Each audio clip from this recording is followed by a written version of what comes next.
23वां अध्याय करदम और देवहूति का विहार। श्री मैत्रेय जी ने कहा, विदुर जी, माता पिता के चले जाने पर पति के अभिप्राय को समझ लेने में कुशल साध्वी देवहूति करदम जी की प्रतिदिन प्रेम पूर्वक सेवा करने लगी। ठीक उसी तरह जैसे श्री पार्वती जी भगवान शंकर की सेवा करती हैं। उसने काम वासना, दंभ, द्वेष, लोभ, पाप और मद का त्याग कर बड़ी सावधानी और लगन के साथ सेवा में तत्पर रहकर विश्वास, पवित्रता, गौरव, संयम, शुश्रूषा, प्रेम और मधुर भाषण आदि गुणों से अपने परम तेजस्वी पति देव को संतुष्ट कर लिया। देवहूति समझती थी कि मेरे पति देव देव से भी बढ़कर हैं, इसलिए वह उनसे बड़ी बड़ी आशाएं रखकर उनकी सेवा में लगी रहती थी। इस प्रकार बहुत दिनों तक अपना अनुवर्तन करने वाली उस मनुपुत्री को व्रत आदि का पालन करने से दुर्बल हुई देख देवर ऋषि श्रेष्ठ करदम को दयावश कुछ खेद हुआ और उन्होंने उससे प्रेम गदगद वाणी में कहा। करदम जी बोले, मनुनंदिनी, तुमने मेरा बड़ा आदर किया है। मैं तुम्हारी उत्तम सेवा और परम भक्ति से बहुत संतुष्ट हूँ। सभी देहधारियों को अपना शरीर बहुत प्रिय एवं आदर की वस्तु होता है, किंतु तुमने मेरी सेवा के आगे उसके क्षीण होने की भी कोई परवाह नहीं की। अतः अपने धर्म का पालन करते रहने से मुझे तप, समाधि, उपासना और योग के द्वारा जो भय और शोक से रहित भगवत प्रसाद स्वरूप विभूतियाँ प्राप्त हुई हैं, उन पर मेरी सेवा के प्रभाव से अब तुम्हारा भी अधिकार हो गया है।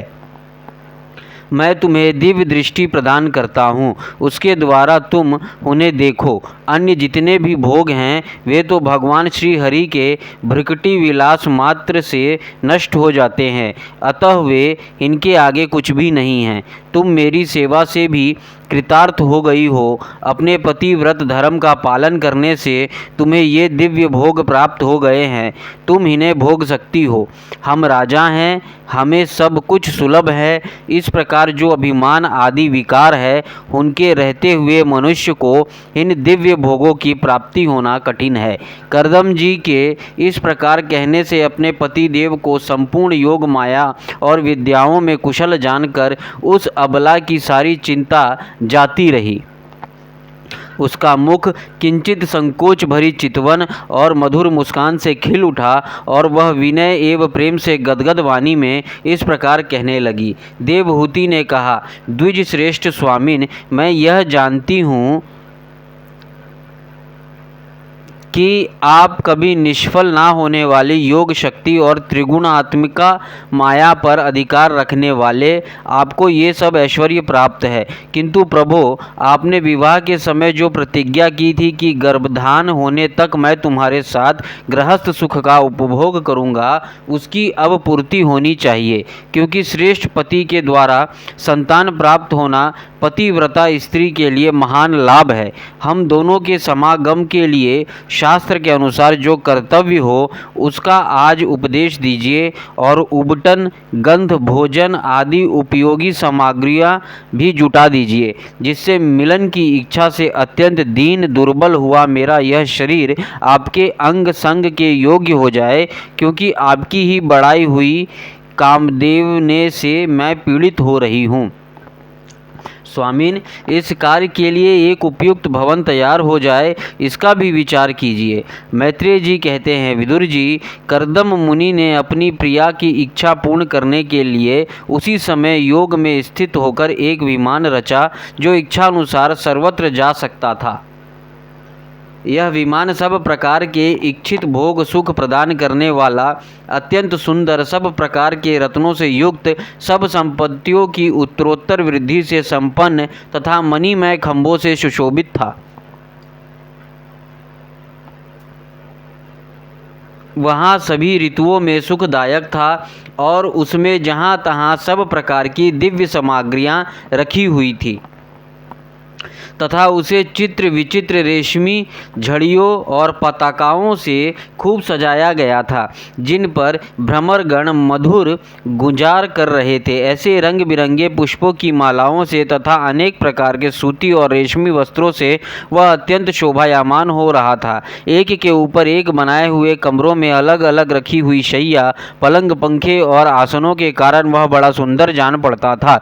जहाँ तहाँ दीवारों में की हुई शिल्प रचना से उसकी अपूर्व शोभा हो रही थी। उसमें पत्रे का फर्श था और बैठने के लिए मूंगे की वेदियाँ बनी गई थी। मूंगे की ही देहलियाँ थीं। उसमें द्वारों में हीरे के किवाड़ थे तथा इंद्रनील मणि के शिखरों पर सोने के कलश रखे हुए थे। उसकी हीरे की दीवारों में बढ़िया लाल जड़े हुए थे, जो ऐसा जान पड़ते थे कि मानो विमान की आँख हो, तथा उस रंग बिरंगे चढ़ावे और बहुमूल्य सुनहरी बंधनवारों से सजाया गया था। उस विमान में जहाँ तहाँ कृत्रिम हंस और कबूतर आदि पक्षी बनाए गए थे, जो बिल्कुल संजीव से मालूम पड़ते थे। उन्हें अपना सजात्य समझकर बहुत से हंस और कबूतर उनके पास बैठ बैठकर अपनी बोली बोलते थे। उसमें सुविधा अनुसार क्रीड़ा स्थली, शयन गृह, बैठक आंगन और चौक आदि बनाए गए थे, जिनके कारण वह विमान स्वयं करदम जी की भी विस्मित सा कर रहा था। ऐसे सुंदर घर को भी जब देवहूति ने बहुत प्रसन्न चित्त से नहीं देखा, तो सबके आंतरिक भाव को परख लेने वाले करदम जी स्वयं ही कहा, भीरू, तुम इस बिंदु सरोवर में स्नान करके विमान पर चढ़ जाओ। यह विष्णु भगवान का रचा हुआ तीर्थ मनुष्यों को सभी कामनाओं की प्राप्ति करने वाला है। कमल लोचना देवहूति ने अपने पति की बात मानकर सरस्वती के पवित्र जल से भरे हुए उस सरोवर में प्रवेश किया। उस समय वह बड़ी मैली कुचैली साड़ी पहने हुए थी। उसके सिर के बाल चिपके जाने से उनमें लटें पड़ गई थी। शरीर में मैल जमा गया था तथा स्तन कांतिहीन हो गए थे। सरोवर में गोता लगाने पर उसने उसके भीतर एक महल में 1000 कन्याएं देखी। वे सभी किशोरी अवस्था की थी और उनके शरीरों से कमल की सी गंध आती थी। देवहूति को देखते ही वे सब स्त्रियां सहसा खड़ी हो गई और हाथ जोड़कर कहने लगी, हम आपकी दासियां हैं, हमें आज्ञा दीजिए, आपकी क्या सेवा करें। विदुर जी, तब स्वामिनी को सम्मान देने वाली उन रमणियों ने बहुमूल्य मसालों तथा गंध आदि से मिश्रित जल के द्वारा मनस्विनी देवहूति को स्नान कराया तथा उसे 2 नवीन और निर्मल वस्त्र पहनने को दिए। फिर उन्होंने ये बहुत मूल्य के बड़े सुंदर और कांतिमान आभूषण, सर्वगुण संपन्न भोजन और पीने के लिए अमृत के समान स्वादिष्ट आसव प्रस्तुत किए। अब देवहूति ने दर्पण में अपना प्रतिबिंब देखा तो उसे मालूम हुआ कि वह भांति भांति के सुगंधित फूलों के हारों से विभूषित है, स्वच्छ वस्त्र धारण किए हुए हैं। उसका शरीर भी निर्मल और कांतिमान हो गया है तथा उन कन्याओं ने बड़े आदर पूर्वक उसका मांगलिक श्रृंगार किया है। उसके सिर से स्नान कराया गया है। स्नान के पश्चात अंग अंग में सब प्रकार के आभूषण सजाए गए हैं तथा उसमें गले में हार हुमेल, हाथों में कंकण और पैरों में चमचमाते हुए सोने के पायजेब सुशोभित हैं। कमर में पड़ी हुई सोने की रत्न जटित करघनी से बहुमूल्य मणियों के हार से और अंग अंग में लगे हुए कुड़कुम आदि से मंगल द्रव्यों से उसकी अपूर्व शोभा हो रही है। उसका मुख सुंदर दंता वाली मनोहर भौहें, कमल की कली सा स्पर्धा करने वाली प्रेम कटाक्ष में सुंदर नेत्र और नीली अलकावली से बड़े ही सुंदर जान पड़ती है। विदुर जी, जब देवहूति ने अपने प्रिय पति देव का स्मरण किया तो अपने को सहेलियों के सहित वहीं पाया जहाँ प्रजापति करदम जी विराजमान थे। उस समय अपने को सहस्त्र स्त्रियों के सहित अपने प्राणनाथ के सामने देख और इसे उनके योग का प्रभाव समझकर देवहूति को बड़ा विस्मय हुआ। शत्रु विजयी विदुर, जब करदम जी ने देखा कि देवहूति का शरीर स्नान करने से अत्यंत निर्मल हो गया है और विवाह काल से पूर्व उसका जैसा रूप था उसी रूप को पाकर वह अपूर्व शोभा से संपन्न हो गई है। उसका सुंदर वक्ष स्थल चोली से ढका हुआ है, हजारों विद्याधारियों उसकी सेवा में लगी हुई हैं तथा उसके शरीर पर बढ़िया बढ़िया वस्त्र शोभा पा रही है। तब उन्होंने बड़े प्रेम से उसे विमान पर चढ़ाया। उस समय अपनी प्रिया के प्रति अनुरक्त होने पर भी करदम जी की महिमा मन और इंद्रियों पर प्रभुता कम नहीं हुई। विद्याधारियों उनके शरीर की सेवा कर रही थी। खिले हुए कुमुद के फूलों से श्रृंगार करके अत्यंत सुंदर बने हुए वे विमान पर इस प्रकार शोभा पा रही थी मानो आकाश में तारागण से घिरे हुए चंद्रदेव विराजमान हो। उस विमान पर निवास कर उन्होंने दीर्घ काल तक कुबेर जी के समान मेरू पर्वत के घाटियों में विहार किया। ये घाटियाँ आठों लोकपालों की विहार भूमि है। इनमें कामदेव को बढ़ाने वाली शीतल मंद सुगंध वायु चलकर इनकी कमनीय शोभा का विस्तार करती है तथा श्री गंगा जी के स्वर्गलोक से गिरने की मंगलमयी ध्वनि निरंतर गूंजती रहती है। उस समय भी दिव्य विद्याधारियों का समुदाय उनकी सेवा में उपस्थित था और सिद्धगण वंदना किया करते थे। इस प्रकार प्राण प्रिया देवहूति के साथ उन्होंने वैश्रम्भ के सुरसन नंदन पुष्पभद्र और चैत्र रथ आदि अनेकों देवधानों तथा मानस सरोवरों में अनुराग पूर्वक विहार किया। उस कांतिमान और इच्छानुसार चलने वाले श्रेष्ठ विमान पर बैठकर वायु के समान सभी लोकों में विचरते हुए करदम जी विमान विहारी देवताओं से भी आगे बढ़ गए। विदुर जी जिन्होंने भगवान के भव भयहारी पवित्र पद्म पदों को आश्रय लिया है, उन धीर पुरुषों के लिए कौन सी वस्तु और शक्ति दुर्लभ है। इस प्रकार महायोगी करदम जी यह सारा भूमंडल जो द्वीप वर्ष आदि की विचित्र रचना के कारण बड़ा आश्चर्यमय प्रतीत होता है, अपनी प्रिया को दिखाकर अपने आश्रम को लौट आए। फिर उन्होंने अपने को 9 रूपों में विभक्त कर रति सुख के लिए अत्यंत उत्सुक मनु कुमारी देवहूति को आनंदित करते हुए उसके साथ बहुत वर्षों तक विहार किया। किंतु उनका इतना लंबा समय एक मुहूर्त के समान बीत गया। उस विमान में रति सुख को बढ़ाने वाली बड़ी सुंदर शैया का आश्रय ले अपने परम रूपवान प्रियतम के साथ रहती हुई देवहूति को इतना काल कुछ भी ना जान पड़ा। इस प्रकार उस काम आसक्त दंपत्ति को अपने योग बल से सैकड़ों वर्षों तक विहार करते हुए भी वह काल बहुत थोड़े समय का समान निकल गया। आत्मज्ञानी करदम जी सब प्रकार के संकल्पों को जानते थे, अतः देवहूति को संतान प्राप्ति के लिए उत्सुक देख तथा भगवान के आदेश को स्मरण कर उन्होंने अपने स्वरूप को 9 विभाग किए तथा कन्याओं की उत्पत्ति के लिए एकाग्र चित्त से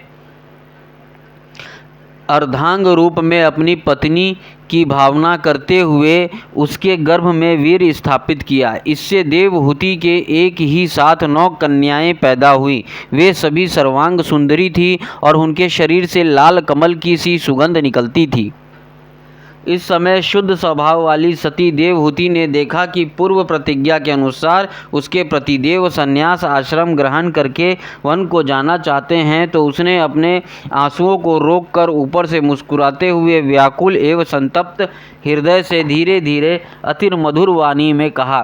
उस समय वह सिर नीचा किए हुए अपने नखमणि मंडित चरण कमल से पृथ्वी को कुरेद रही थी। देवहूति ने कहा, भगवान, आपने जो कुछ प्रतिज्ञा की थी वे सब तो पूर्णतः निभा दी, तो भी मैं आपकी शरणागत हूँ, अतः आप मुझे अभय दान और दीजिए। ब्राह्मणहीन कन्याओं के लिए योग्य वर खोजने पड़ेंगे और आपके वन को चले जाने के बाद मेरे जन्म मरण शोक को दूर करने के लिए भी कोई होना चाहिए। प्रभो, अब तक परमात्मा से विमुख रहकर मेरा जो समय इंद्रिय सुख भोगने में बीता है वह तो निरर्थक ही गया।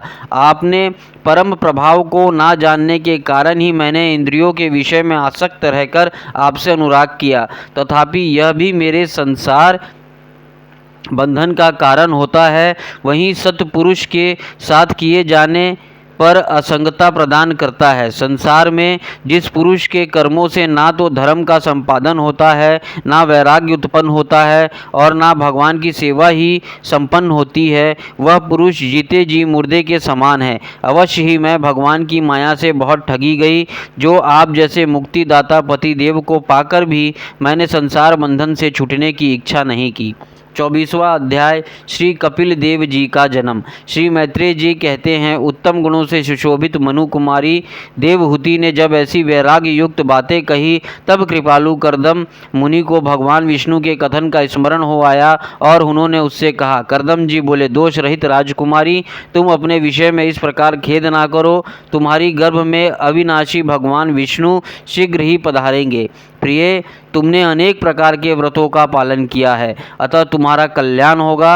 अब तुम संयम, नियम, तप और दान आदि करती हुई श्रद्धा पूर्वक भगवान का भजन करो। इस प्रकार आराधना करने पर श्री हरि तुम्हारे गर्भ से अवतीर्ण होकर मेरा यश बढ़वाएंगे और ब्रह्म ज्ञान का उपदेश करके तुम्हारे हृदय की अहंकारमयी ग्रंथि का छेदन करेंगे। श्री मैत्रेय जी कहते हैं, विदुर जी, प्रजापति कर्दम के आदेश के में गौरव बुद्धि होने से देवहूति ने उस पर पूर्ण विश्वास किया और वह निर्विकार जगत गुरु भगवान श्री पुरुषोत्तम की आराधना करने लगी। इस प्रकार बहुत समय बीत जाने पर भगवान मधुसूदन कर्दम जी के वीर का आश्रय ले उसके गर्भ से इस प्रकार प्रकट हुए जैसे काष्ठ में से अग्नि। उस समय आकाश में मेघ जल बरसते हुए गरज गरज कर बाजे बजने लगे, गंधर्व गण गान करने लगे और अप्सराएं आनंदित होकर नाचने लगी। आकाश से देवताओं के बरसाए हुए दिव्य पुष्पों की वर्षा होने लगी। सब दिशाओं में आनंद छा गया। जलाशयों को जल निर्मल हो गया और सभी जीवों के मन प्रसन्न हो गए। इस समय सरस्वती नदी से घिरे हुए कर्दम जी के उस आश्रम में मरीचि आदि मुनियों के सहित श्री ब्रह्मा जी आए। शत्रु दमन विदुर जी, स्वतः सिद्ध ज्ञान से संपन्न अजन्मा ब्रह्मा जी को यह मालूम हो गया था कि साक्षात पर ब्रह्म भगवान विष्णु सांख्य शास्त्र का उपदेश करने के लिए अपने विशुद्ध सत्वमय अंश से अवतीर्ण हुए हैं। अतः भगवान जिस कार्य को करना चाहते थे उसका उन्होंने विशुद्ध चित्त से अनुमोदन एवं आदर किया और अपनी संपूर्ण इंद्रियों से प्रसन्नता प्रकट करते हुए कर्दम जी से इस प्रकार कहा। श्री ब्रह्मा जी ने कहा, प्रिय कर्दम, तुम दूसरों को मान देने वाले हो। तुमने मेरा सम्मान करते हुए जो मेरी आज्ञा का पालन किया है, इससे तुम्हारे द्वारा निष्कपट भाव से मेरी पूजा संपन्न हुई है। पुत्रों को अपने पिता की सबसे बड़ी सेवा यही करनी चाहिए कि जो आज्ञा ऐसा कहकर आदरपूर्वक उनके आदेश को स्वीकार करे। बेटा, तुम सभ्य हो। तुम्हारी ये सुंदरी कन्याएं और वंशों द्वारा इस सृष्टि के अनेकों प्रकार से बढ़वाएंगी। अब तुम इन मारीची आदि मुनिवरों को इनके स्वभाव और रुचि के अनुसार अपनी कन्याएं समर्पित करो और संसार में अपना सुयश फैलाओ। मुने, मैं जानता हूँ जो संपूर्ण प्राणियों की निधि है, उनके अभिष्ट मनोरथ पूर्ण करने वाले हैं। वे आदि पुरुष श्री नारायण ही अपनी योग माया से कपिल के रूप में अवतीर्ण हुए हैं।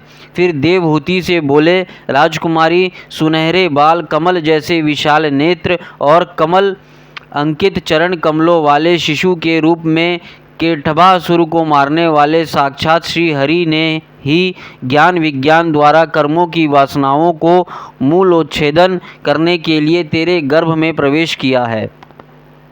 ये अविद्या जनित मोह की ग्रंथियां को काटकर पृथ्वी में स्वच्छंद विचरेंगे। ये सिद्ध गणों के स्वामी और सांख्यचार्यों के भी मान्य होंगे। लोक में तेरी कीर्ति का विस्तार करेंगे और कपिल नाम से विख्यात होंगे। श्री मैत्रेय जी कहते हैं, विदुर जी, जगत की सृष्टि करने वाले ब्रह्मा जी उन दोनों को इस प्रकार आश्वासन देकर नारद और सनकादि को साथ ले हंस पर चढ़कर ब्रह्मलोक को चले गए।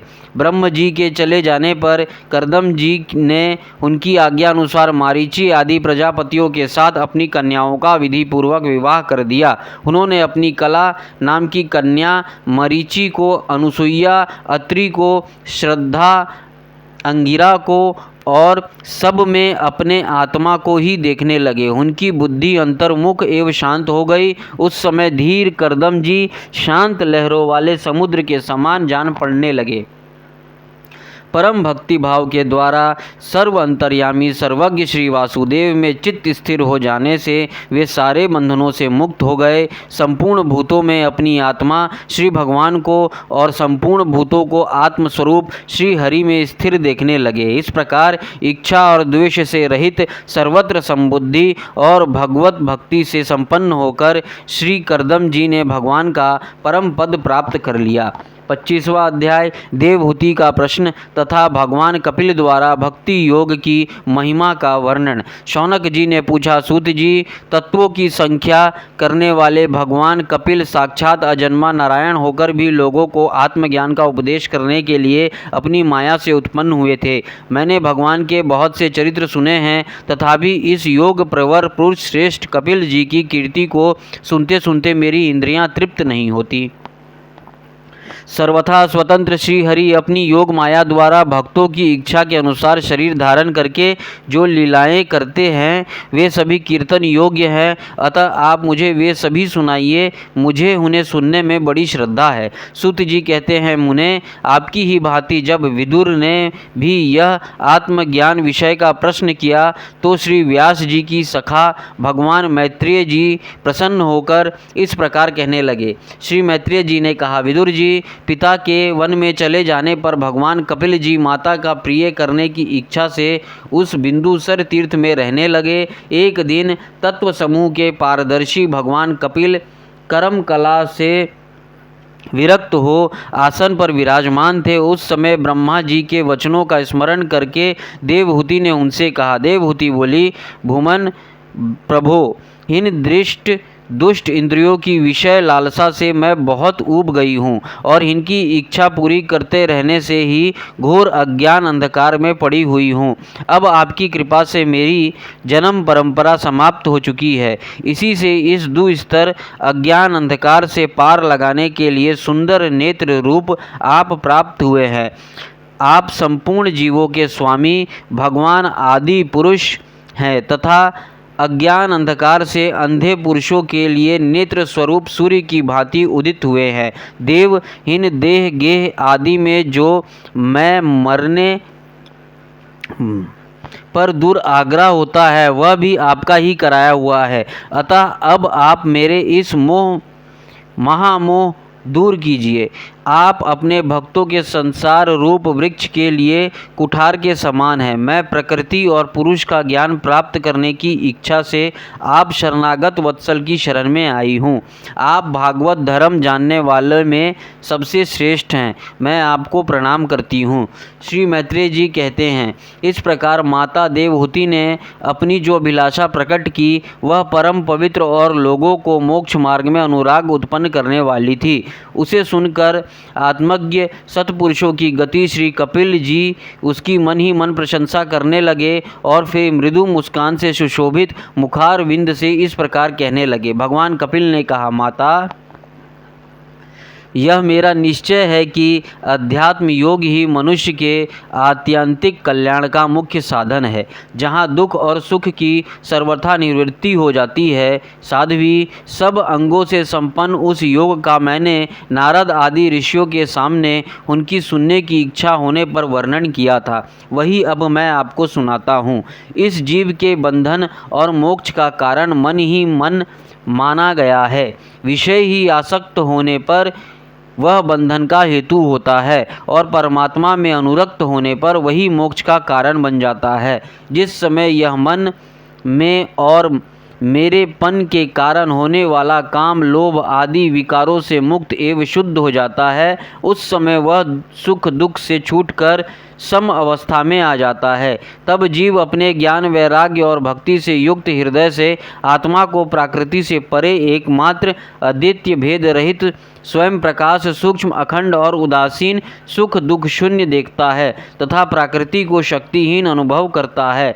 योगियों के लिए भगवत प्राप्ति के निमित्त सर्वात्मा श्री हरि की प्राप्ति की हुई भक्ति के समान और कोई मंगलमय मार्ग नहीं है। विवेकी जन संग या आसक्ति को ही आत्मा का अच्छेद बंधन मानते हैं, किंतु वही संग या आसक्ति जब संतों महापुरुषों के प्रति हो जाती है तो मोक्ष का खुला द्वार बन जाती है। जो लोग सहनशील, दयालु, समस्त देहधारियों के आकारण हेतु किसी के प्रति भी शत्रु भाव ना रखने वाले, शांत सरल स्वभाव और सत्पुरुषों को सम्मान करने वाले होते हैं, जो मुझ में अनन्य भाव से सदृढ़ प्रेम करते हैं, मेरे लिए संपूर्ण कर्म तथा अपने सगे संबंधियों को भी त्याग देते हैं और मेरे परायण रहकर मेरी पवित्र कथाओं का श्रवण कीर्तन करते हैं तथा मुझ में ही चित्त लगाए रहते हैं, उन भक्तों को संसार के तरह तरह के ताप कोई कष्ट नहीं पहुंचाते हैं। साध्वी, ऐसे सर्व संग परित्यागी महापुरुष ही साधु होते हैं। तुम्हें उन्हीं की संग की इच्छा करनी चाहिए, क्योंकि वे आसक्ति से उत्पन्न सभी दोषों को हर लेने वाले हैं। सत्पुरुषों के समागम से मेरे पराक्रमों के यथार्थ ज्ञान कराने वाली तथा हृदय और कानों के प्रिय लगने वाली कथाएं होती हैं। उनका सेवन करने से शीघ्र ही मोक्ष मार्ग में श्रद्धा, प्रेम और भक्ति का क्रमश विकास होगा। फिर मेरी सृष्टि आदि लीलाओं का चिंतन करने से प्राप्त हुई भक्ति के द्वारा लौकिक एवं परलौकिक सुखों में वैराग्य हो जाने पर मनुष्य सावधानता पूर्वक योग के भक्ति प्रधान सरल उपायों से समाहित होकर मनोनिग्रह के लिए यत्न करेगा। इस प्रकार प्रकृति के गुणों से उत्पन्न हुए शब्द आदि विषयों का त्याग करने से, वैराग्य युक्त ज्ञान से, योग से और मेरे प्रति की हुई सुदृढ़ भक्ति से मनुष्य मुझे अपनी अंतर आत्मा को इस देह में ही प्राप्त कर लेता है। देवहूति ने कहा, भगवान, आपकी समुचित भक्ति का स्वरूप क्या है और मेरे जैसी अबलाओं के लिए कैसी भक्ति ठीक है, जिससे कि मैं सहज में ही आपके निर्वाण पद को प्राप्त कर सकूं। निर्वाण स्वरूप प्रभु, जिसके द्वारा तत्व ज्ञान होता है और जो लक्ष्य को भेदने वाले बाण के समान भगवान की प्राप्ति कराने वाला है, वह आपका कहा हुआ योग कैसा है और उसमें कितने अंग हैं? हरे, यह सब आप मुझे इस प्रकार समझाइए जिससे कि आपकी कृपा से मैं मंदमती स्त्री जाति भी इस दुर्विधि विषय को सुगमता से समझ सकूं। श्री मैत्रेय जी कहते हैं, विदुर जी, जिसके शरीर से उन्होंने स्वयं जन्म लिया था, उस अपनी माता का ऐसा अभिप्राय जानकर कपिल जी के हृदय में स्नेह उमड़ आया और उन्होंने प्रकृति आदि तत्वों को निरूपण करने वाले शास्त्र का, जिसे सांख्य कहते हैं, उपदेश किया। साथ ही भक्ति विस्तार एवं योग का भी वर्णन किया। श्री भगवान ने कहा, माता, जिसका चित्र एकमात्र भगवान में ही लग गया, ऐसे मनुष्य को वेद विहित कर्मों में लगी हुई तथा विषयों का ज्ञान कराने वाली कर्म इंद्रियां एवं ज्ञान इंद्रियां, दोनों प्रकार की इंद्रियों की जो सत्व मूर्ति श्री हरि के प्राप्ति स्वभाव की प्रवृत्ति है, वही भगवान की अहेतु की भक्ति है। यह मुक्ति से भी बढ़कर है, क्योंकि जठ रानल जिस प्रकार खाए हुए अन्न को पचाता है, उसी प्रकार यह भी कर्म संस्कार के भांडार रूप लिंग शरीर को तत्काल भस्म कर देती है।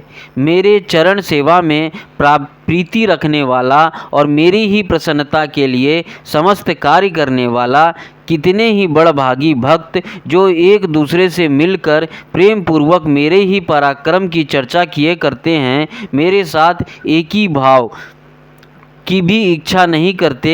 माँ, वे साधु जन अरुण नयन एवं मनोहर मुखार विंद से युक्त मेरे परम सुंदर और वरदायक दिव्य रूपों की झांकी करते हैं और उनके साथ सप्रेम संभाषण भी करते हैं, जिसके लिए बड़े बड़े तपस्वी भी ललायित रहते हैं। दर्शनीय अंग प्रत्यंग, उदार हास विलास, मनोहर चितवन और सुमधुर वाणी से युक्त मेरे उन रूपों की माधुरी में उनका मन और इंद्रियां हविभ्रु पुल तस्य को समर्पित की। पुलह को उन्हें अनुरूप गति नाम की कन्या दी। क्रतु के साथ परम साध्वी क्रिया का विवाह किया। भृगु जी को ख्याति और वशिष्ठ जी को अरुंधति समर्पित की। अथर्व ऋषि को शांति नाम की कन्या दी, जिससे यज्ञ कर्म का विस्तार किया जाता है। कर्दम जी उन विवाहित ऋषियों को उनकी पत्नियों के सहित खूब सत्कार किया। विदुर जी इस प्रकार विवाह हो जाने पर सब ऋषि कर्दम जी की आज्ञा ले अति आनंद पूर्वक अपने अपने आश्रम को चले गए। कर्दम जी ने देखा कि उनके यह साक्षात देव आदि देव श्री हरि ने ही अवतार लिया है, तो वे एकांत में उनके पास गए और उन्हें प्रणाम करके इस प्रकार कहने लगे, अहो, अपने पाप कर्मों के कारण इस दुखमय संसार में नाना प्रकार से पीड़ित होते हुए पुरुषों पर देवगण तो बहुत काल बीतने पर प्रसन्न होते हैं, किंतु जिनके स्वरूप को योगी जन अनेकों जन्मों के साधन से सिद्ध हुई सदृढ़ समाधि के द्वारा एकांत में देखने का प्रयत्न करते हैं, अपने भक्तों की रक्षा करने वाले वे ही श्रीहरि हम विषय लोपों के द्वारा होने वाली अपनी अवज्ञा का कुछ भी विचार ना कर आज हमारे घर अवतीर्ण हुए हैं। आप वास्तव में अपने भक्तों का मान बढ़ाने वाले हैं। आपने अपने वचनों को सत्य करने और सांख्य योग का उपदेश करने के लिए ही मेरे यहाँ अवतार लिया है। भगवान, आप प्राकृत रूप से रहित हैं। आपका जो चतुर्भुज आदि अलौकिक रूप है वे ही आपके योग्य है, तथा जो मनुष्य सुदृश्य रूप आपके भक्तों को प्रिय लगते हैं वे भी आपको रुचिकर प्रतीत होते हैं। आपका पाद पीठ तत्व ज्ञान की इच्छा से विद्वानों द्वारा सर्वदा वंदनीय है, तथा आप ऐश्वर्य, वैराग्य, यश, ज्ञान, वीर और श्री इन 6 ऐश्वर्यों से पूर्ण हैं। मैं आपके शरण में हूँ। भगवान, आप पर ब्रह्म हैं, सारी शक्तियाँ आपके अधीन हैं। प्रकृति, पुरुष, महतत्व, काल, श्रीविद, अहंकार, समस्त लोक एवं लोकपालों के रूप में आप ही प्रकट हैं, तथा आप सर्वज्ञ परमात्मा ही इस सारे प्रपंच को चेतना शक्ति के द्वारा अपने में लीन कर लेते हैं। अतः इन सब से परे भी आप ही हैं। मैं आप भगवान कपिल की शरण लेता हूँ। प्रभो, आपकी कृपा से मैं तीनों ऋणों से मुक्त हो गया और मेरे सभी मनोरथ पूर्ण हो चुके हैं। अब मैं संन्यास मार्ग को ग्रहण कर आपका चिंतन करते हुए शोक रहित होकर विचरूंगा। आप समस्त प्रजाओं के स्वामी हैं, अतएव इसके लिए मैं आपकी आज्ञा चाहता हूँ। श्री भगवान ने कहा, मुने, वैदिक और लौकिक सभी कर्मों में संसार के लिए मेरा कथन ही प्रमाण है। इसलिए मैंने जो तुमसे कहा था कि मैं तुम्हारे यहाँ जन्म लूँगा, उसे सत्य करने के लिए ही मैंने यह अवतार लिया है। इस लोक में मेरा यह जन्म लिंग शरीर से मुक्त होने की इच्छा वाले मुनियों के लिए आत्मदर्शन में उपयोगी प्रकृति आदि तत्वों का विवेचन करने के लिए ही हुआ है। आत्मज्ञान का यह सूक्ष्म मार्ग बहुत समय से लुप्त हो गया है। इसे फिर से प्रवर्तित करने के लिए मैंने यह शरीर धारण किया है, ऐसा जानो। मुने, मैं आज्ञा देता हूँ, तुम इच्छानुसार जाओ और अपने संपूर्ण कर्म मुझे अर्पण करते हुए दुर्जय मृत्यु को जीत कर मोक्ष पद प्राप्त करने के लिए मेरा भजन करो। मैं स्वयं प्रकाश और संपूर्ण जीवों के अंतःकरण में रहने वाला परमात्मा ही हूँ।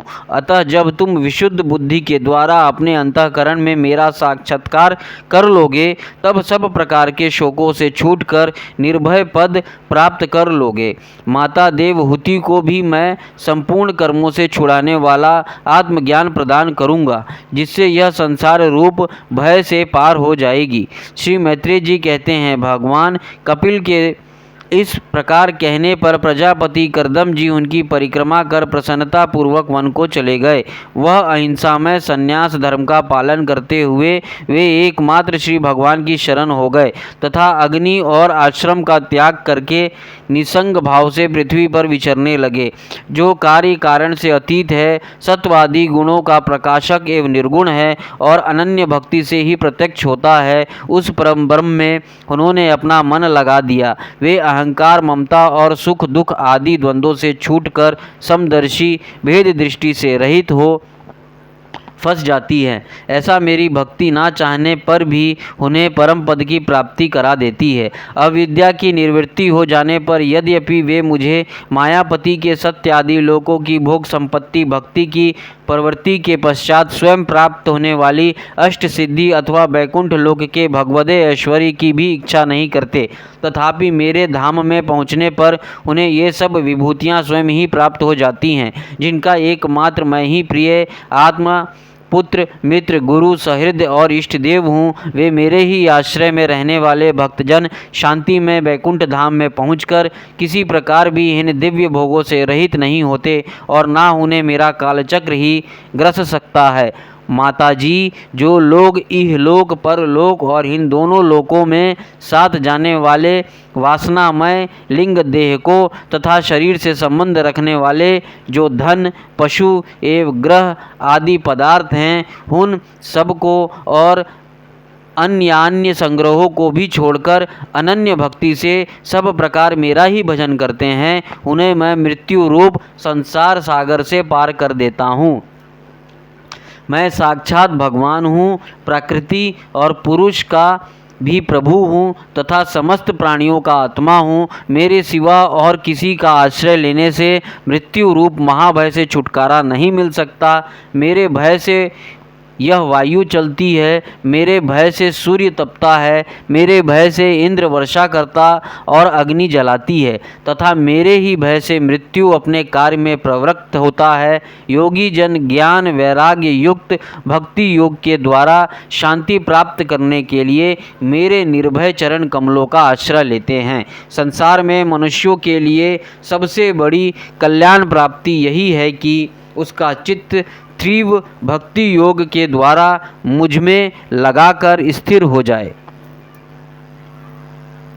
26वां अध्याय, महद आदि भिन्न भिन्न तत्वों की उत्पत्ति का कारण। श्री भगवान ने कहा, माताजी, अब मैं तुम्हें प्रकृति आदि सब तत्वों के अलग अलग लक्षण बतलाता हूँ। इन्हें जानकर मनुष्य प्रकृति के गुणों से मुक्त हो जाता है। आत्मदर्शन रूप ज्ञान ही पुरुष के मोक्ष का कारण है और वही उसको अहंकार रूप हृदय ग्रंथि का छेदन करने वाला है, ऐसा पंडित जन कहते हैं। उस ज्ञान का मैं तुम्हारे आगे वर्णन करता हूँ। यह सारा जगत जिससे व्याप्त होकर प्रकाशित होता है वह आत्मा ही पुरुष है।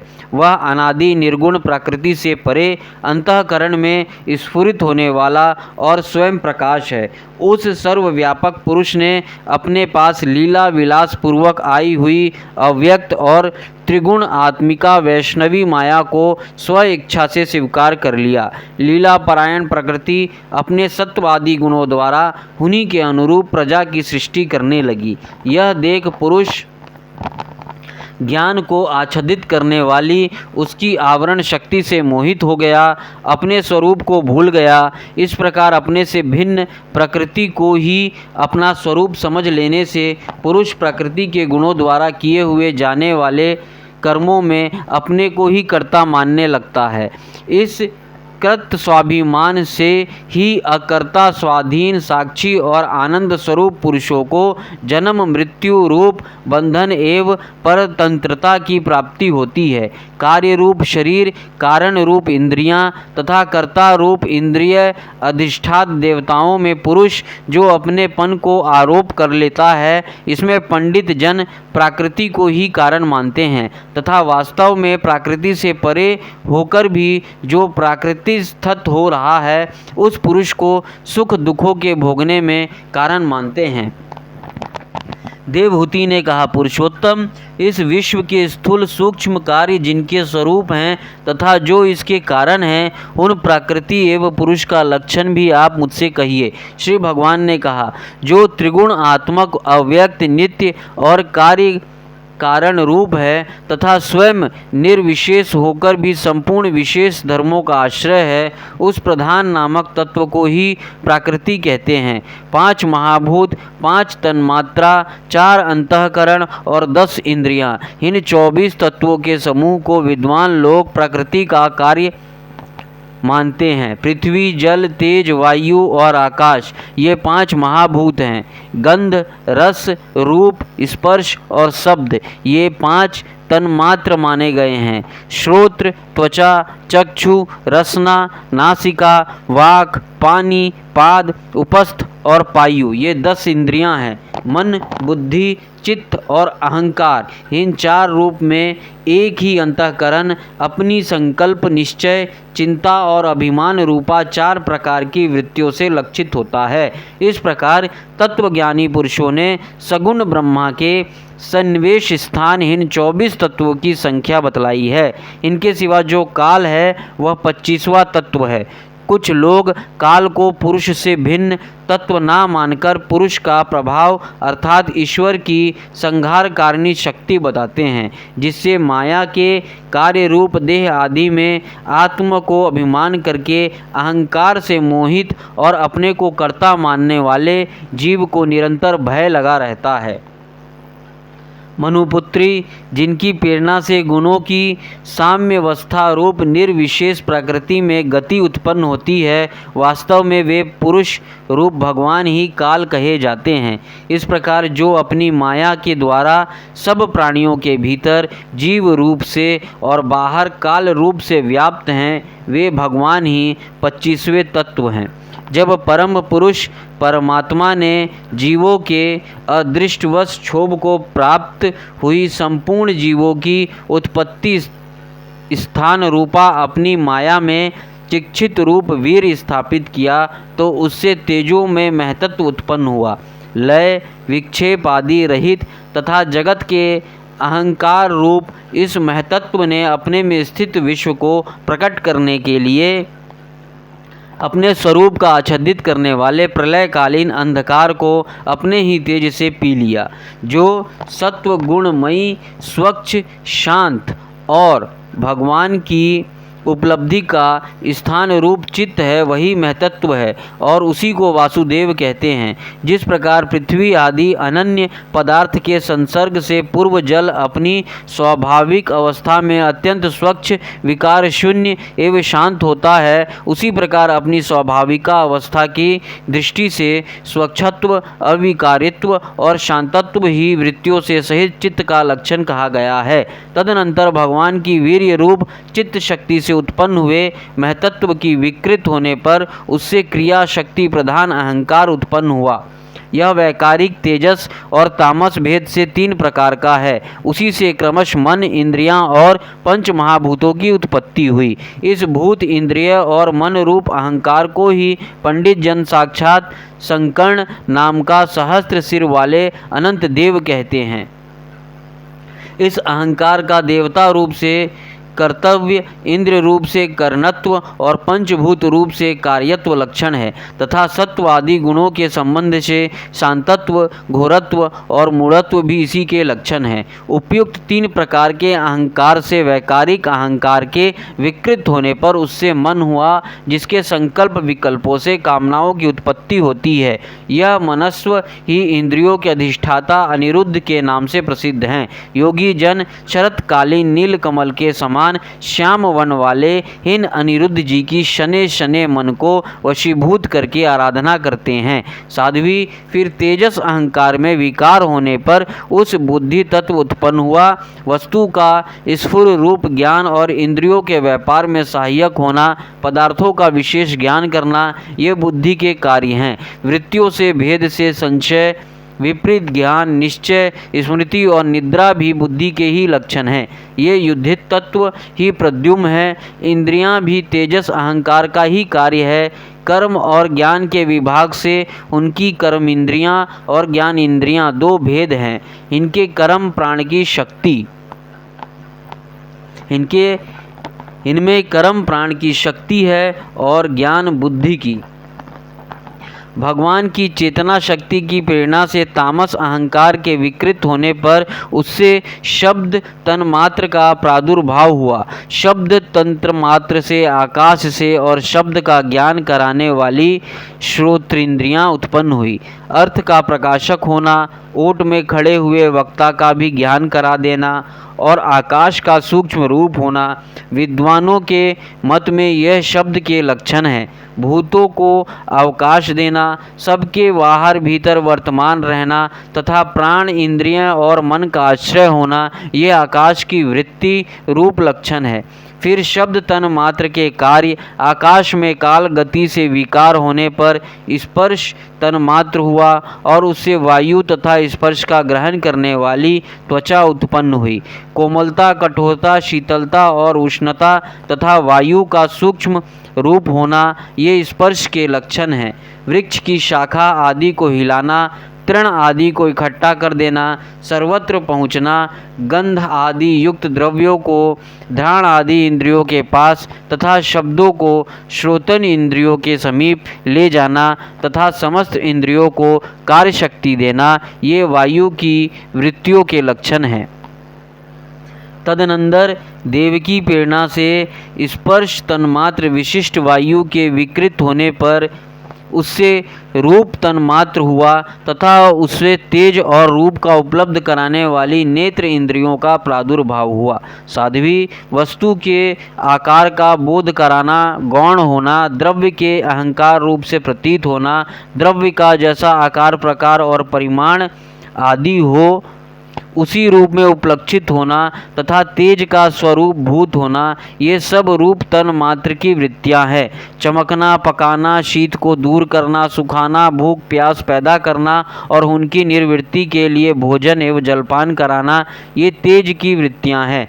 फिर देव को प्रेरणा से रूप तन मात्रमय तेज के विकृत होने पर उससे रस तन मात्र हुआ और उससे जल तथा रस को ग्रहण करने वाली रसनेन्द्रियाँ जिह्वा उत्पन्न हुई। रस अपनी शुद्ध स्वरूप में एक ही है, किंतु अन्य भौतिक पदार्थों के सहयोग से वह कसेला, मीठा, तीखा, कड़वा, खट्टा और नमकीन आदि कई प्रकार का हो जाता है। गीला करना, मिट्टी का आदि को पिंडाकार बनना, दान देना, तृप्त करना, जीवित रखना, प्यास बुझाना, पदार्थ को मृदु कर देना, ताप की निवृत्ति करना, कूप आदि में से निकाल लिए जाने पर भी वह बार बार पुनः प्रकट हो जाना, ये जल की वृत्तियां हैं। इसके पश्चात देव प्रेरित रस स्वरूप जल के विकृत होने पर उसे गंध तन्मात्र हुआ और उसे पृथ्वी तथा गंध को ग्रहण कराने वाली घ्राण इंद्रियां प्रकट हुई। गंध एक ही है, तथापि परस्पर मिले हुए द्रव्य भोगों की न्यूनता से वह मिश्रित गंध दुर्गंध, सुगंध, मृदु, तीव्र और अमल आदि अनेक प्रकार का हो जाता है।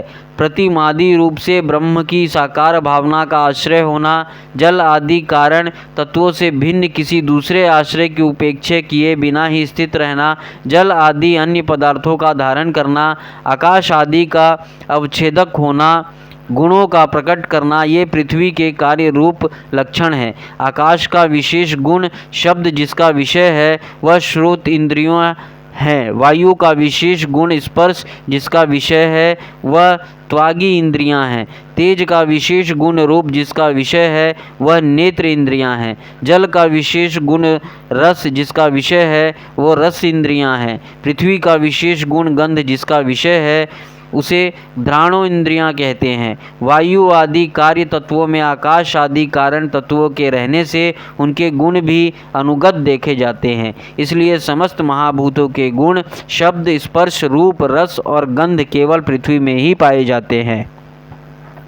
जब महतत्व, अहंकार और पंचभूत ये 7 तत्व परस्पर मिल न सके, पृथक पृथक ही रह गए, तब जगत के आदि कारण श्री नारायण ने काल, अदृष्ट और सत्व आदि गुणों के सहित उनमें प्रवेश किया। फिर परमात्मा के प्रवेश से क्षुब्ध और आपस में मिले हुए हीन तत्वों से एक जड़ अंड उत्पन्न हुआ। उस अंड से इस विराट पुरुष की अभिव्यक्ति हुई।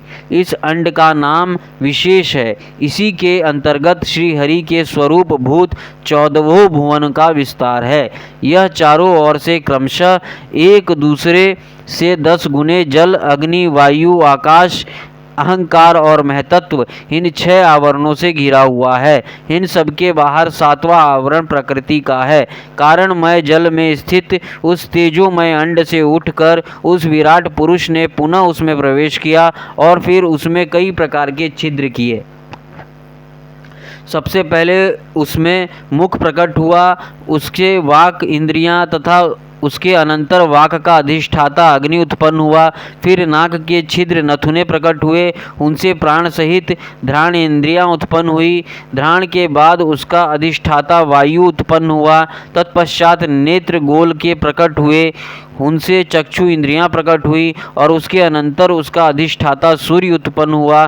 फिर कानों के छिद्र प्रकट हुए, उनसे उनकी इंद्रियां श्रोत्र एवं उसके अभिमानी दिग देवता प्रकट हुए। उसके बाद उस विराट पुरुष के त्वचा उत्पन्न हुई, उससे रोम मोछ दाढ़ी तथा सिर के बाल प्रकट हुए और उनके बाद त्वचा की अभिमानी औषधियाँ अन्न आदि उत्पन्न हुई। इसके पश्चात लिंग प्रकट हुआ, उससे वीर और वीर के बाद लिंग का अभिमानी आपो देव जल उत्पन्न हुआ।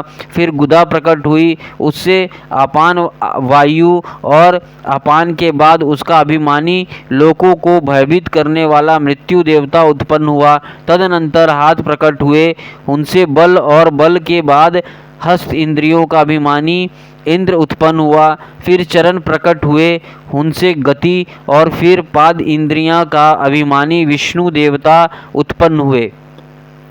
इसी प्रकार जब विराट पुरुष की नाड़ियां प्रकट हुई तो उनसे रुधिर उत्पन्न हुआ और उससे नदियां हुई। फिर उसके उदर प्रकट हुआ, उससे क्षुधा पिपासा की अभिव्यक्ति हुई और फिर उदर का अभिमानी समुद्र देवता उत्पन्न हुआ। तत्पश्चात उसके हृदय प्रकट हुआ, हृदय से मन का प्राकट्य हुआ, मन के बाद उनका अभिमानी देवता चंद्रमा हुआ। फिर हृदय से ही बुद्धि और उसके बाद उसका अभिमानी ब्रह्मा हुआ। तत्पश्चात अहंकार और उसके अनंतर उसका अभिमानी रुद्र देवता उत्पन्न हुआ। इसके बाद चित्त और उसका अभिमानी क्षेत्रज्ञ प्रकट हुआ। जब ये क्षेत्रज्ञ के अतिरिक्त सारे देवता उत्पन्न होकर भी विराट पुरुष को उठाने में असमर्थ रहे तो उसे उठाने के लिए क्रमशः फिर अपने अपने उत्पत्ति स्थानों में प्रविष्ट होने लगे। अग्नि ने वाणी के साथ मुख में प्रवेश किया, परंतु इससे विराट पुरुष ना उठा। वायु ने घ्राण इंद्रियों के सहित नासा छिद्रों में प्रवेश किया, फिर भी विराट पुरुष ना उठा। सूर्य ने चक्षु के सहित नेत्रों में प्रवेश किया, तब भी विराट पुरुष ना उठा। दिशाओं ने श्रवण इंद्रियों के सहित कानों में प्रवेश किया, तो भी विराट पुरुष ना उठा। औषधियों ने रोमों के सहित त्वचा में प्रवेश किया, फिर भी विराट पुरुष ना उठा। जल ने वीर के साथ लिंग में प्रवेश किया, तब भी विराट पुरुष ना उठा। मृत्यु ने अपान के साथ गुदा में प्रवेश किया, फिर भी विराट पुरुष ना उठा। इंद्र ने बल के साथ हाथों में प्रवेश किया, परंतु इससे भी विराट पुरुष ना उठा। विष्णु ने गति के सहित चरणों में प्रवेश किया, तो भी विराट पुरुष ना उठा। नदियों ने रुधिर के सहित नाड़ियों में प्रवेश किया, तब भी विराट पुरुष ना उठा। समुद्र ने क्षुधा पिपासा के सहित उदर में प्रवेश किया, फिर भी विराट पुरुष ना उठा। चंद्रमा ने मन के सहित हृदय में प्रवेश किया, तो भी विराट पुरुष ना उठा। ब्रह्मा ने बुद्धि के सहित हृदय में प्रवेश किया, तब भी विराट पुरुष ना उठा। रुद्र ने अहंकार के सहित उसी हृदय में प्रवेश किया, तो भी विराट पुरुष ना उठा। किंतु जब चित्त के अधिष्ठाता क्षेत्र यज्ञ ने चित्त के सहित हृदय में प्रवेश किया, तो विराट पुरुष उसी समय जल से उठकर खड़ा हो गया। जिस प्रकार लोक में प्राण, इंद्रिय, मन और बुद्धि आदि चित्त के अधिष्ठाता क्षेत्र यज्ञ की सहायता के बिना सोए हुए प्राणी को अपने बल से नहीं उठा सकते, उसी प्रकार विराट पुरुष को भी वे क्षेत्रयज्ञ परमात्मा के बिना नहीं उठा सके। अतः भक्ति, वैराग्य और चित्त की एकाग्रता से प्रकट हुए ज्ञान के द्वारा उस अंतर आत्मा स्वरूप क्षेत्रयज्ञ को इस शरीर में स्थित जानकर उसका चिंतन करना चाहिए। 27वां अध्याय प्राकृति पुरुष के विवेक से मोक्ष प्राप्ति का वर्णन। श्री भगवान कहते हैं, माता, जिस तरह जल में प्रतिबिंबित सूर्य के साथ जल के शीतलता, चंचलता आदि गुणों का संबंध नहीं होता, उसी प्रकार प्रकृति के कार्य शरीर में स्थित रहने पर भी आत्मा वास्तव में उसके सुख दुख आदि धर्मों से लिप्त नहीं होता, क्योंकि वह स्वभाव से निर्विकार, अकर्ता और निर्गुण है। किंतु जब वही प्रकृति गुणों से अपना संबंध स्थापित कर लेता है, तब अहंकार से मोहित होकर मैं करता हूँ ऐसा मानने लगता है। उस अभिमान के कारण वह देह के संसर्ग से किए हुए पुण्य पाप रूप कर्मों के दोष से अपनी स्वाधीनता और शांति खो बैठता है तथा उत्तम, मध्यम और नीच योनियों में उत्पन्न होकर संसार चक्र में घूमता रहता है। जिस प्रकार स्वप्न में भय, शोक आदि का कोई कारण ना होने पर भी स्वप्न के पदार्थों में आस्था ही जाने के कारण दुख उठाना पड़ता है, उसी प्रकार भय, शोक, अह, मम एवं जन्म मरण आदि रूप संसार की कोई सत्ता ना होने पर भी अविद्यावश विषय का चिंतन करते रहने से जीव का संसार चक्र कभी निवृत्त नहीं होता। इसलिए बुद्धिमान मनुष्यों को उचित है कि असन्मार्ग में फंसे हुए चित्त को तीव्र भक्ति योग और वैराग्य के द्वारा धीरे धीरे अपने वश में लाए। यम आदि योग साधनाओं के द्वारा श्रद्धापूर्वक अभ्यास, चित्त को बारंबार एकाग्र करते हुए मुझ में सच्चा भाव रखने, मेरी कथा श्रवण करने, समस्त प्राणियों में समभाव रखने, किसी से बैर ना करना, आसक्ति के त्याग, ब्रह्मचर्य, मौन व्रत और बलिष्ठ स्वधर्म, जिसे ऐसी स्थिति प्राप्त हो कही गई है, प्रारब्ध के अनुसार जो कुछ मिल जाता है उसी में संतुष्ट रहता है, परिमित भोजन करता है, सदा एकांत में रहता है, शांत स्वभाव है, सबका मित्र है, दयालु और धैर्यवान है, प्रकृति और पुरुष के वास्तविक स्वरूप के अनुभव से प्राप्त हुए तत्व ज्ञान के कारण स्त्री, पुत्र आदि संबंधियों के सहित इस देह में मैं मेरेपन के मिथ्या अभिनिवेश नहीं करता, बुद्धि की जाग्र आदि अवस्थाओं में से भी अलग हो गया है तथा परमात्मा के सिवा और कोई वस्तु नहीं देखता। वह आत्मदर्शी मुनि नेत्रों से सूर्य को देखने की भांति अपने शुद्ध अंतःकरण द्वारा परमात्मा का साक्षात्कार और उस आदित्य ब्रह्मपद को प्राप्त हो जाता है जो देह आदि संपूर्ण उपाधियों से पृथक, अहंकार आदि मिथ्या वस्तुओं में सत्व रूप से भासने वाला, जगत कारण भूता, प्राकृतिक का अधिष्ठान, महद आदि कार्य वर्ग का प्रकाशक और कार्य कारण रूप संपूर्ण पदार्थों में व्याप्त है। जिस प्रकार जल में पड़ा हुआ सूर्य का प्रतिबिंब दीवार पर पड़े हुए अपनी आभा से संबंध से देखा जाता है और जल में दिखने वाला प्रतिबिंब आकाश स्थित सूर्य का ज्ञान होता है, उसी प्रकार वैकारिक आदि भेद से तीन प्रकार का अहंकार देह, इंद्र और मन में स्थित अपने प्रतिबिंबों से लक्षित होता है और फिर संत परमात्मा के प्रतिबिंब युक्त उस अहंकार के द्वारा सत्य ज्ञान स्वरूप परमात्मा का दर्शन होता है, जो सुषुप्ति के समय निद्रा से शब्द आदि भूत, सूक्ष्म इंद्रिय और मन बुद्धि आदि के अव्यक्तता लाने हो जाने पर स्वयं जागता रहता है और सर्वथा अहंकार शून्य है। यह आत्मा भूत, सूक्ष्म आदि दृश्य वर्ग के दृष्ट रूप से स्पष्टतया सुषुप्ति के समय अपने उपाधिभूत अहंकार का नाश होने से वह भ्रमवश अपने को ही नष्ट हुआ मान लेता है और जिस प्रकार धन का नाश हो जाने पर मनुष्य अपने को भी नष्ट हुआ मानकर अत्यंत व्याकुल हो जाता है, उसी प्रकार वह भी अत्यंत विवश होकर नष्टवत हो जाता है। माताजी, इन सब बातों का मनन करके विवेकी पुरुष अपनी आत्मा का अनुभव कर लेता है और तत्व को अधिष्ठान और प्रकाशक हो जाता है। देवहूति ने पूछा, प्रभो, पुरुष और प्रकृति दोनों ही नित्य और एक दूसरे के आश्रय से रहने वाली है, इसलिए प्रकृति तो पुरुष को कभी छोड़ ही नहीं सकती। ब्राह्मण, जिस प्रकार गंध और पृथ्वी तथा रस और जल की पृथक पृथक स्थिति नहीं हो सकती, उसी प्रकार पुरुष और प्रकृति भी एक दूसरे को छोड़कर नहीं रह सकते।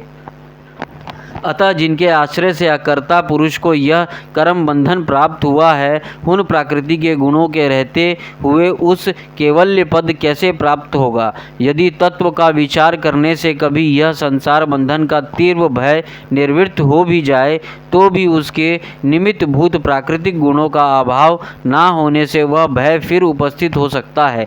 श्री भगवान ने कहा, माताजी, जिस प्रकार अग्नि का उत्पत्ति स्थान अरणि अपने से ही उत्पन्न अग्नि से जलकर भस्म हो जाता है, उसी प्रकार निष्काम भाव से किए हुए स्वधर्म पालन द्वारा अंतःकरण शुद्ध होने से बहुत समय तक भगवत कथा श्रवण द्वारा पुष्ट हुई मेरी तीव्र भक्ति से, तत्व साक्षात्कार करने वाले ज्ञान से, प्रबल वैराग्य से, व्रत नियम आदि के सहित किए हुए ध्यान अभ्यास से और चित्त की प्रागाढ़ एकाग्रता से पुरुष की प्रकृति दिन रात क्षीण होती हुई धीरे धीरे लीन हो जाती है। फिर नित्य प्रति दोष दिखने से भोग कर त्यागी हुई वह प्रकृति अपने स्वरूप में स्थित और स्वतंत्र हुए उस पुरुष का कुछ भी नहीं बिगाड़ सकती। जैसे सोए हुए पुरुष को स्वप्न में कितने ही अनर्थकों का अनुभव करना पड़ता है, किंतु जाग पड़ने पर उसे अपने स्वप्न को अनुभव से किसी प्रकार का मोह नहीं होता, उसी प्रकार जिस तत्व ज्ञान हो गया है और जो निरंतर मुझ में ही मन लगाए रहता है, उस आत्माराम मुनि का प्रकृति कुछ भी नहीं बिगाड़ सकती। जब मनुष्य अनेकों जन्मों में बहुत समय तक इस प्रकार आत्मचिंतन में ही निमग्न रहता है, तब उसे ब्रह्मलोक पर्यंत सभी प्रकार के भोगों से वैराग्य हो जाता है। मेरा यह धैर्यवान भक्त मेरा ही महती कृपा से तत्व ज्ञान प्राप्त करके आत्म मनुभाव के द्वारा सारे संशयों से मुक्त हो जाता है और फिर लिंग देह का नाश होने पर एकमात्र मेरा ही आश्रित अपने स्वरूप भूत केवल्य संज्ञ मंगलमयी पद को सहज में ही प्राप्त कर लेता है, जहाँ पहुँचने पर योगी फिर लौटकर नहीं आता। माता, यदि योगी का चित्त योग साधना से बढ़ी हुई मायामयी अनिमादि सिद्धियों में, जिनकी प्राप्ति का योग के द्वारा दूसरा कोई साधन नहीं फंसता, तो उसे मेरा वह अविनाशी परम पद प्राप्त होता है, जहाँ मृत्यु की कुछ भी दाल नहीं गलती। 28वां अध्याय अष्टांग योग की विधि। कपिल भगवान कहते हैं, माताजी, अब मैं तुम्हें सबीज ध्याय स्वरूप के आलंबन से युक्त योग का लक्षण बताता हूँ, जिसके द्वारा चित्त शुद्ध एवं प्रसन्न होकर परमात्मा में मार्ग में प्रवृत्त हो जाता है। यथाशक्ति शास्त्र विहित स्वधर्म का पालन करना तथा शास्त्र विरुद्ध आचरण का परित्याग करना, प्रारब्ध के अनुसार जो कुछ मिल जाए उसी में संतुष्ट करना, आत्मज्ञानियों के चरणों की पूजा करना, विषय वासना